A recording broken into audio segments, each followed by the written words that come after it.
Sulphate যেই আয়নটা পরিণত হয় সেটা এই ম্যাগনেসিয়াম এবং ক্যালসিয়াম এই দুটোকে রিপ্লেস করে। যখন এই দুটোকে রিপ্লেস করে ফেলবে তখন কি হয় জানেন? তখন এই ম্যাগনেসিয়াম আর ক্যালসিয়ামটা এই যে গাছের শিকড়ের কাছে তো সার থাকতে হবে।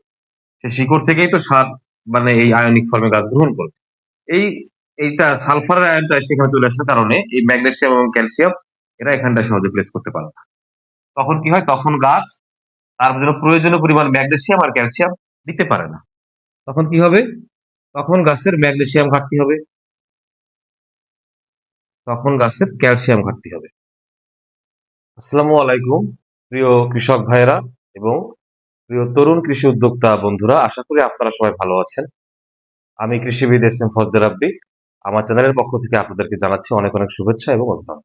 প্রিয় বন্ধুরা, আজকে খুবই গুরুত্বপূর্ণ একটি বিষয় আমরা আলোচনা করব, সেটি হচ্ছে যে পেঁয়াজ চাষে অতিরিক্ত সালফার সারের ব্যবহার। আমরা নানা ধরনের সার ব্যবহার করি যেখানে সালফার থাকে, যেমন ধরুন আমরা জিপসাম সার ব্যবহার করি। এই জিপসাম সারের একটা উপাদান হচ্ছে সালফার। আচ্ছা, আমরা 80% সালফার ব্যবহার করি, যেমন ধরুন থিওভিট, একটা উদাহরণ দিলাম আপনাদেরকে। এরকম সালফক্স বিভিন্ন নামে রয়েছে এরকম 80% সালফার সার। আমরা ম্যাগনেসিয়াম সালফেট ব্যবহার করি। এই যে ম্যাগনেসিয়াম সালফেট আমরা ব্যবহার করি, এই ম্যাগনেসিয়াম সালফেটেরও একটা গুরুত্বপূর্ণ উপাদান হচ্ছে এই সালফার। আমরা জিঙ্ক সালফেট ব্যবহার করি।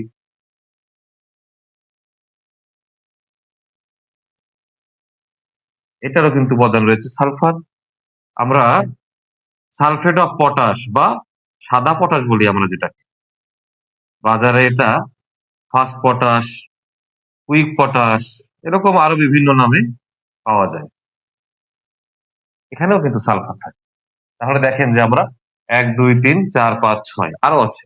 মূলত এই প্রায় ৬ প্রকার সালফার সার আমরা মানে যে সারগুলো আমরা ব্যবহার করি তাতে এই সালফার উপাদানটি থাকে। এখন আমাদের একটু হিসাব করতে হবে যে আমরা যে পেঁয়াজের জমি আমরা চাষ করছি, কতটুকু পরিমাণ সালফার সার আসলে আমরা দিচ্ছি। সে পরিমাণটা আসলে আমাদের কি পরিমাণ দেওয়া হচ্ছে এটা কিন্তু হিসাব করা অত্যন্ত জরুরি। আমরা কি করি? আমরা এই সালফার সারের সঠিক পরিমাণটা না দিয়ে আমরা অনেক বেশি অতিরিক্ত পরিমাণে দিয়ে ফেলি। এবং এই অতিরিক্ত পরিমাণে দেওয়ার ফলে যে সমস্যাগুলোর আমরা শিকার হই, আমরা কিন্তু বিষয়টি বুঝতে পারি না যে আসলে অতিরিক্ত দেওয়ার কারণে আমাদের কি ক্ষতিটা হলো। সেটা আমরা একটু সংক্ষেপে বোঝার চেষ্টা করছি। সেটা হচ্ছে যে যখন সালফার সার দেওয়া হয় তখন কি ঘটে মাটিতে ঘটনাটা? আপনারা জানেন, আমি আগে পরে আমার সকল ক্লাসে আলোচনা করেছি যে মাটিতে যখন কোনো সার দেওয়া হয় তখন মাটিতে থাকা বিভিন্ন প্রকার যেই ছত্রাক বা ব্যাকটেরিয়া আছে, এরা করে কি? এরা এনজাইম সিক্রেশন করে। যেমন ইউরিয়েস, প্রোটিয়েস এরকম বিভিন্ন প্রকার এনজাইম। সেই এনজাইম গুলো তখন এই সারকে ভাঙতে সাহায্য করে। মাটির ভেতর থাকা পানির ভেতরে এরা বিভিন্ন আয়নিক আকারে থাকে। তো সালফারটা ভেঙে এই যে SF4 - এই যে এরকম একটা আয়নিক আকারে এই সারটা থাকে। সাধারণভাবে কিন্তু মাটিতে আরো অনেক সারও কিন্তু আমরা দেই। তার মধ্যে কয়েকটা গুরুত্বপূর্ণ হচ্ছে কি? গুরুত্বপূর্ণ হচ্ছে ম্যাগনেসিয়াম, ক্যালসিয়াম, ফসফরাস। এই ৩ টা সারের ক্ষেত্রে একটু প্রবলেম হয়। সেটা হলো কি? যখন আমরা এই সালফার সারটার পরিমাণটা অতিরিক্ত দিয়ে ফেলি, তখন এই যে ম্যাগনেসিয়াম আয়ন, ক্যালসিয়াম আয়ন, বিশেষ করে এই ২ টার ক্ষেত্রে যেটা ঘটে, তখন এই সালফেট যেই আয়নটা পরিণত হয় সেটা এই ম্যাগনেসিয়াম এবং ক্যালসিয়াম এই দুটোকে রিপ্লেস করে। যখন এই দুটোকে রিপ্লেস করে ফেলবে তখন কি হয় জানেন? তখন এই ম্যাগনেসিয়াম আর ক্যালসিয়ামটা এই যে গাছের শিকড়ের কাছে তো সার থাকতে হবে। সেই শিকড় থেকেই তো সার মানে এই আয়নিক ফর্মে গাছ গ্রহণ করবে। এই এইটা সালফারের আয়নটা সেখানে চলে আসার কারণে এই ম্যাগনেসিয়াম এবং ক্যালসিয়াম এরা এখানটায় সহজে প্লেস করতে পারে না। তখন কি হয়? তখন গাছ তার জন্য প্রয়োজনীয় পরিমাণ ম্যাগনেসিয়াম আর ক্যালসিয়াম দিতে পারে না। তখন কি হবে? তখন গাছের ম্যাগনেসিয়াম ঘাটতি হবে। তখন গাছের ক্যালসিয়াম ঘাটতি হবে। এই ২ টা বড় সমস্যা হবে। খুবই বড় সমস্যা হবে এখানে। আরেকটা কি? এই যে ফসফরাসকে মানে এভেইলেবল করার জন্য গাছের জন্য, আয়নিক আকারে পরিণত করার জন্য যে ফসফরাস যেই এনজাইমটি প্রয়োজন হয়, এই অতিরিক্ত সালফার ব্যবহারের কারণে এই অতিরিক্ত সালফেট আয়ন যেগুলো থাকে এই ফসফরাস এনজাইমটাকে ক্ষতিগ্রস্ত করে। তখন এই ফসফরাসটা সংবন্ধন হওয়া বা এই ফসফরাসটা এখানে গাছের জন্য অ্যাভেলেবল হওয়াটা কিন্তু তখন কঠিন হয়ে পড়ে। তখন কিন্তু গাছ প্রয়োজনীয় পরিমাণ ফসফরাসটাও দিতে পারে না। তখন গাছের ৩ প্রকার সারের অভাব দেখা দেয়। ম্যাগনেসিয়াম সারটা গাছ থাকলেও নিতে পারে না মাটিতে, ক্যালসিয়ামটা থাকলেও নিতে পারে না, ফসফরাসটা থাকলেও নিতে পারে না। তাহলে এই ৩ টা সার থেকে কিন্তু গাছ তখন বঞ্চিত হবে। তখন গাছে নানা রকম সমস্যা দেখা দিবে। যখন এই সারগুলোর অভাব দেখা দেবে গাছে, তখন দেখবেন যে পিঁয়াজ গাছের যে পাতা, পিঁয়াজ গাছের এই পাতার একদম যে কিনারার উপরে মাথার অংশ না, এটি দেখবেন অনেকটা লালচে রঙের হয়ে যায়। অতিরিক্ত সালফার ব্যবহার করার কারণে অন্যান্য যে নিউট্রিয়েন্ট গুলো প্রয়োজন ছিল, যে অনুখাদ্যগুলো প্রয়োজন ছিল, সেগুলো না নিতে পেরে মাথাটা এরকম লালচে হয়ে যাবে। এই ধরনের সমস্যা দেখা দিবে। আরো কিছু, কিছু বড় সমস্যা দেখা দিবে। কি দেখা দিবে সেটা হচ্ছে এই যে শিকড় গাছের, এই শিকড়ের যেই উপরে যে পর্দাটা, শিকড়ের উপরের পর্দা, শিকড়ের যে পর্দাটা, এটা মেমব্রেন বলা হয়, পারমিয়েবল মেমব্রেন বলা হয় এটাকে। এই পারমিয়েবল মেমব্রেনটা ক্ষতিগ্রস্ত হয়। যখন এই শিকড়ের যে এই যে চামড়া বা মেমব্রেনটা, এটা যখন ক্ষতিগ্রস্ত হবে, তখন কি হবে? এটা কিন্তু একটা পাতলা পর্দা, খুবই পাতলা একটা পর্দা। আর গাছ, শিকড় আমি বারবারই আগে পরে বলেছি, মাটি থেকে যে বিভিন্ন পানি এবং খনিজ লবণ সংগ্রহ করে সেটা হলো অসমোসিস প্রক্রিয়া। অর্থাৎ এই অসমোসিস প্রক্রিয়ায় এই যে পানির ভেতরের যেই মানে এই মাটির ভেতরের যেই পানিটা থাকে এটা থাকে হালকা, আর শিকড়ের ভিতর যে পানি থাকে এটা থাকে ভারী। তখন এই অসমোসিস প্রক্রিয়ায় এসে এই হালকা পানিটা ভারী পানির দিকে ঝুঁকে যায়, মানে ছুটে যায়। এই পর্দাটা ভেদ করে তখন হালকা পানিটা ভারী পানির দিকে যায়। তখন এই হালকা পানিতে থাকা যে বিভিন্ন আয়নগুলো থাকে, অর্থাৎ সব নিউট্রিয়েন্ট যে আয়ন, সেই আয়নগুলো করে কি, তখন এই মানে পানি থেকে তারা পানির মাধ্যমে, পানি যেমন শিকড়ের ভিতরে ঢুকে যায়, সঙ্গে সঙ্গে সেই আয়নগুলো ঢুকে যায় তার ভিতরে। এভাবেই কিন্তু গাছ এই প্রয়োজনীয় পুষ্টিগুলো পায়। তো যে সমস্যাটা হয় সালফার বেশি দেওয়ার কারণে, এই মাটির যে পানিটা, এই পানিতে লবণের পরিমাণটা বেড়ে যায়। যখন লবণের পরিমাণটা বেড়ে যায়, তখন কিন্তু এই যে মেমব্রেনটা, পারমিয়েবল মেমব্রেন যেটা শিকড়ের, এই মেমব্রেনটা ক্ষতিগ্রস্ত হয়। ক্ষতিগ্রস্ত হলে তখন কি হয়? তখন আয়ন লিকেজ হয় এখান দিয়ে। আয়ন লিকেজ, আয়ন লিকেজটা কি জিনিস? লিকেজ মানে তো আপনারা বুঝেন, ছিদ্র হয়ে বের হয়ে যাওয়া। যখন পর্দা ক্ষতিগ্রস্ত হবে, তখন এই যে আয়নগুলোর গাছ টেনে নিয়ে যাবে তার ভেতরে, সেগুলো ঠিক মতো টেনে নিতে পারে না, তারা এখান থেকে লিকেজ হয়ে যায়।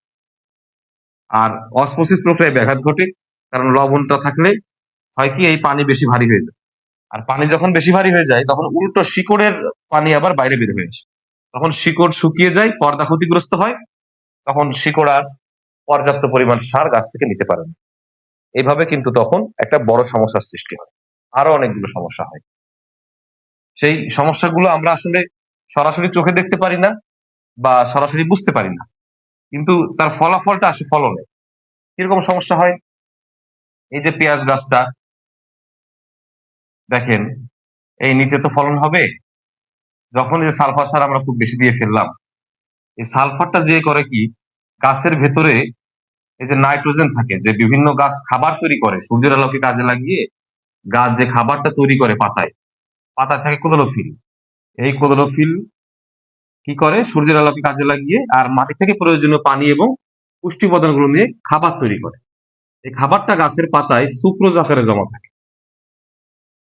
এই সুক্রোজটাই কিন্তু পরে একটি সময়, যে যখন ফলন তৈরির সময়টা আসে, তখন বিভিন্ন হরমোন গুলো অ্যাক্টিভ হয়, তখন করে কি, খাবারগুলোকে পাঠিয়ে নিচে পাঠিয়ে দেয়। তখন এই নিচে ফুলে ফুলে এখানে আস্তে আস্তে পেঁয়াজ তৈরি হয়।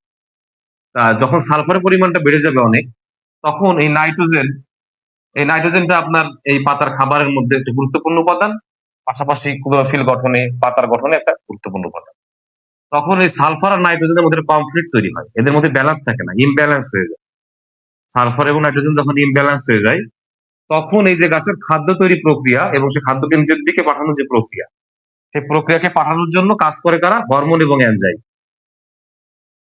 এনজাইম তা এই যে যে এনজাইম কাজ করে, যে গুরুত্বপূর্ণ এনজাইম গুলো এখানে কাজ করে, সেই এনজাইমটাও ইমব্যালেন্স হয়ে যায়। যখন এই এনজাইমটি ইমব্যালেন্স হয়ে যায়, তখন কিন্তু সঠিকভাবে খাদ্য তৈরি করা এবং খাদ্যটাকে এই নিচে এখানে পাঠাই দেওয়াটা অনেক কঠিন হয়ে পড়ে। আর এই যে ক্লোরোফিলটা থাকে ক্লোরোপ্লাস্টে, ক্লোরোফিলেরও একটা গুরুত্বপূর্ণ উপাদান সালফার আর কি। সালফার এবং ম্যাগনেসিয়াম গুরুত্বপূর্ণ উপাদান হিসেবে থাকে। তো দেখা যায় সালফার অতিরিক্ত দেওয়ার কারণে ক্লোরোফিলটা হয়তো ঠিক আছে, বা ক্লোরোফিলের পরিমাণটা হয়তো বেড়ে গেছে। কারণ কি, যখন এই গাছে কোনো কিছুর ইমব্যালেন্স হয়, তখন গাছে একটা হরমোন থাকে অ্যাবসিসিক অ্যাসিড। তখন এই অ্যাবসিসিক অ্যাসিড করে কি, গাছকে একটা স্ট্রেসে যখন পড়ে সেটাকে সাপোর্ট দেওয়ার জন্য তখন সে ক্লোরোফিলের মাত্রাটা বাড়িয়ে দেয়, পরিমাণটা বাড়িয়ে দেয়। যখন ক্লোরোফিল পরিমাণটা বেড়ে যায় তখন গাছ অনেক বেশি সবুজ মনে হয়। কিন্তু ঘটনাটা কি ঘটে? গাছ দেখতে সবুজ হলেও তার কাজ কিন্তু ক্ষতিগ্রস্ত হচ্ছে। সে কিন্তু প্রয়োজনীয় পরিমাণ খাদ্য তৈরিও করতে পারছে না, খাদ্যটা নিচেও পাঠাতে পারছে না। তখন কি হয় জানেন? এই একে তো এখানে এই পেঁয়াজের ভিতরে এই মানে প্রয়োজনীয় পরিমাণ যে কার্বোহাইড্রেটটা আসবে, যে খাবারটা, যে সুক্রোজটা নিচে নেমে আসবে সেটা আসতে পারে না। আর আসলেও এই ভিতরে যে কার্বোহাইড্রেটটা থাকে এই কার্বোহাইড্রেটটা এটার ভাঙন হয়। কার্বোহাইড্রেটটার ভাঙন হয়, ভাঙন হয়ে চর্বি হয়ে যায়। তখন কি হয়? পেঁয়াজের ওজন কমে যায়।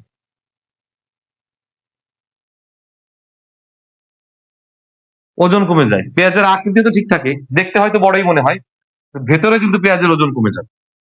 আর কি কি বিষয় ঘটবে? পেঁয়াজের ঝাঁজ থাকে ভিতরে, একটা ঝাঁজ, ঝাঁঝালো ভাব, সেই ঝাঁজ বাড়ে।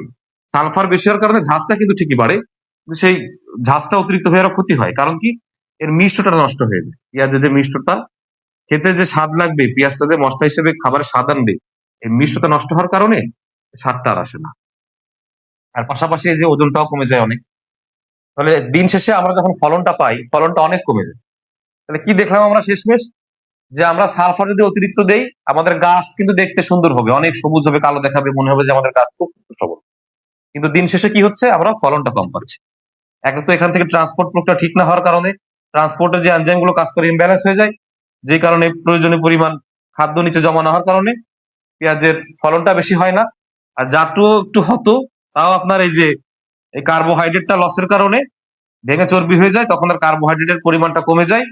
তখন এটাকে আমরা বলি যে পেঁয়াজের যে ম্যাস লস, মানে ওজন ক্ষয়, এই ওজন ক্ষয়টা হয়।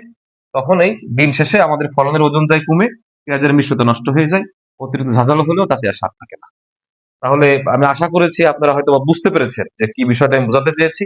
এই কারণে আমি অনুরোধ করব, আপনাদের স্থান কাল মানে জায়গা ভেদে এবং মাটি ভেদে আপনারা যতটুকু পরিমাণ সালফার ব্যবহার করা উচিত ততটুকু আপনারা ব্যবহার করার চেষ্টা করেন। প্রয়োজনে সয়েল টেস্ট করার চেষ্টা করেন, বা স্থানীয় একজন ভালো কৃষিবিদের সঙ্গে পরামর্শ নেন, বা কৃষি গবেষণা ইনস্টিটিউটের সাথে পরামর্শ করে যে এই আপনাদের যে মাটিটা আছে ওই মাটিটা আসলে কতটুকু পরিমাণে সালফার বিঘা প্রতি দেওয়া উচিত, তথ্যগুলো আপনারা জেনে শুনে বুঝে তারপরে আপনারা সালফারটা প্রয়োগ করবেন। তা না হলে কিন্তু আপনারা যতই কষ্ট করেন, যতই সব ব্যবস্থাপনা ঠিকঠাক মতো করেন না কেন, এই এক সালফার বেশি প্রয়োগ করার কারণে আপনি দিন শেষে ফলনটা লস হবে, আপনার অনেক কম ফলন পাবেন। বন্ধুরা, আশা করি আপনারা বুঝতে পেরেছেন। তারপর যদি আপনাদের কোনো কিছু বুঝতে অসুবিধা থাকে আপনারা কমেন্ট বক্সে কমেন্ট করবেন, আমি আপনাদের কমেন্টের রিপ্লাই দিব। আর আমার ভিডিওটি ভালো লাগলে অবশ্যই আপনারা একটা লাইক করবেন, কমেন্ট করবেন, শেয়ার করে সবার মধ্যে ছড়িয়ে দিবেন। অন্য কোনো বিষয়ে কোনো প্রশ্ন থাকলে, নতুন কোনো ভিডিও চাইলে সেটা আপনারা আমাকে জানাবেন। আর আমার চ্যানেলের সঙ্গে থাকতে অবশ্যই আমার চ্যানেলটি সাবস্ক্রাইব করবেন এবং শেয়ার করে সবার মধ্যে অবশ্যই ছড়িয়ে দিবেন, এবং ডান পাশের নোটিফিকেশন বাটনটি চাপ দিয়ে রাখবেন, তাহলে নতুন ভিডিওগুলো আপনারা পেয়ে যাবেন। তো সবাই আজকের মতো ভালো থাকবেন, সুস্থ থাকবেন, আমার জন্য দোয়া করবেন। আল্লাহ হাফেজ।